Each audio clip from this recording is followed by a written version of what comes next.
Ketika hidup seperti malam yang terlalu panjang, langit hati mendung, tak ada bintang. Berjalan, terus berjalan. Aku tidak ingin menetap di tempat yang sama. Aku ingin terus mendaki hingga puncak yang kupijaki menjadi daya cerita yang mampu menampung kehidupan. Tapi seringkali aku tak tahu kemana arah yang katanya harus dirancang dalam siklus skala prioritas. Sehingga setiap langkah terasa berat. Setiap napas seperti dipinjamkan sebentar saja. Lalu di satu titik,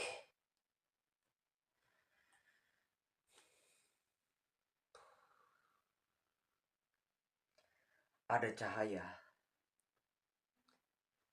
Cahaya kecil. Tak begitu terang. Namun menyilaukan. Tapi cahaya ini cukup untuk membuatmu berhenti sejenak. Menoleh dan menemukan makna dari cara kita mengungkap yang terpendam dalam pikiran. Kini aku menyadari, cahaya itu bukan datang dari luar yang selalu berpindah-pindah. Ia datang bak bibit tanaman yang tumbuh dari dalam. Dari hati yang terus terluka, tapi tetap memilih untuk terbuka. Dari jiwa yang lelah, letih, lesu, tapi masih mau berharap. Masih mau berjuang dalam menanam bibit-bibit cahaya yang lebih terang. Itulah cahaya yang pelan dan perlahan menembus kegelapan jiwa yang rahasia untuk menyuburkan cahaya yang akan menumbuhkan bibit-bibit lainnya pada siapa yang ada di dekatnya. Dan kini aku tenggelam dalam hari-hari yang sunyi. Hari-hari ketika dunia terlalu ramai untuk ditinggali tapi terlalu sepi untuk dimengerti. Aku teringat satu kutipan dari sebuah film tentang ketika bertemu dengan perpisahan, ia yang selalu memberi ruang hitam gelap berduka, kadang ia merah merekah bahagia, tapi langit selalu menerima senja apa adanya. Yap, kutipan itu berasal dari film yang cukup menarik. Film Sore. Entah kenapa, sepengamatanku, sore adalah waktu yang sering menjadi ruang untuk kita melepaskan kekakuan yang ada dalam berbagai aktivitas ketika kita menjalankan kehidupan. Kaku yang aku maksud ini adalah kaku tentang sebuah waktu untuk mengatur pikiran yang merdeka dalam berekspresi, berekspektasi dalam kendali diri sendiri tanpa dikemudi oleh kendali mereka yang memiliki ego tinggi. Karena seringkali kita diatur oleh ketetapan dalam ketidakpastian. Ketidakpastian keputusan dan apa ya?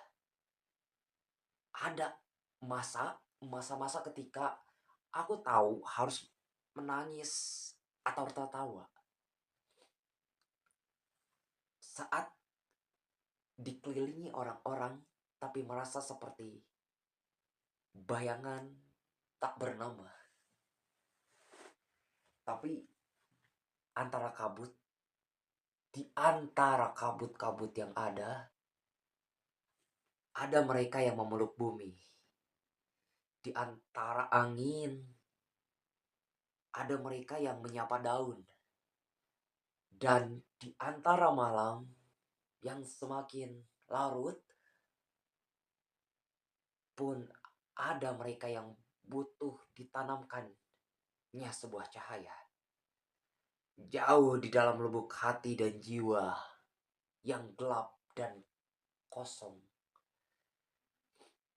Sosok-sosok yang kecil yang tak pernah meninggalkan walaupun aku sedang tak baik-baik saja. Yang hadir bukan karena terpaksa, bukan hanya saat kita tertawa, tapi juga saat ada air mata.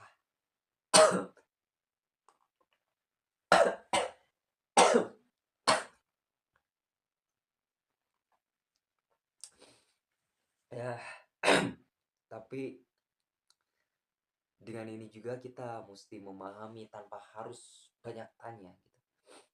Mereka itu adalah mentari dalam versi sendiri yang memiliki versinya yang luar biasa. Berbeda namun menonjol gitu.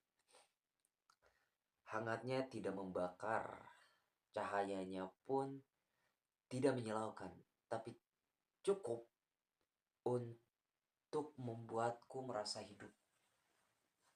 Hidup lagi. Dan terkadang yang kita butuhkan itu bukanlah solusi ataupun nasihat ataupun hal yang mengarah ke perilaku adu nasib yang cukup bagiku tidak etis untuk dilakukan.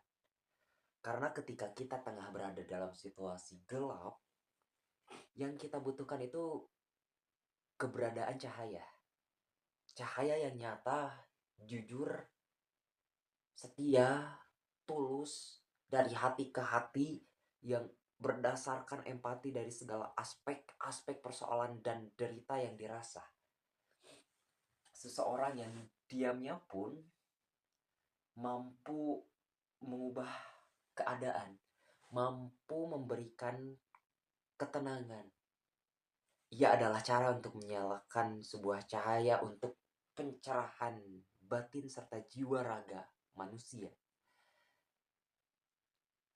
Dan ia bukan datang dari luar sana, dari luar semata yang berada di dalam diri kita, melainkan dari perjalanan-perjalanan ke dalam diri kita untuk mengenali luka, menerima gelap, dan membiarkan sinar kecil tumbuh perlahan.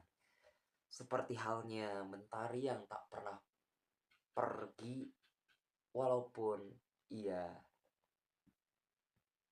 sesekali pamit untuk menjadi senja dan malam hari, tetapi matahari tak pernah gagal untuk terbit setelah ia pergi meninggalkan bumi ini. Sama halnya dengan hati kita pun, kita bisa belajar untuk kembali bersinar. Meski sempat padam pada waktunya, pada saat-saat bertemu gelapnya malam, ya kita akan bertemu dengan cahaya itu dalam bentuk bibit-bibit yang sederhana. Ya, terima kasih sudah ada. Terima kasih sudah datang, pulang, dan pergi. Karena kadang kita pada akhirnya bukan malam yang membuat kita takut, tapi rasa kehilangan arah di dalam kegelapan itu. Dan bukan cahayalah yang menyelamatkan kita dari ketersesatan, tetapi keberanian untuk membuka mata meski perih oleh sorot sinarnya. Ya, segitu saja mungkin, dan sampai jumpa di episode berikutnya.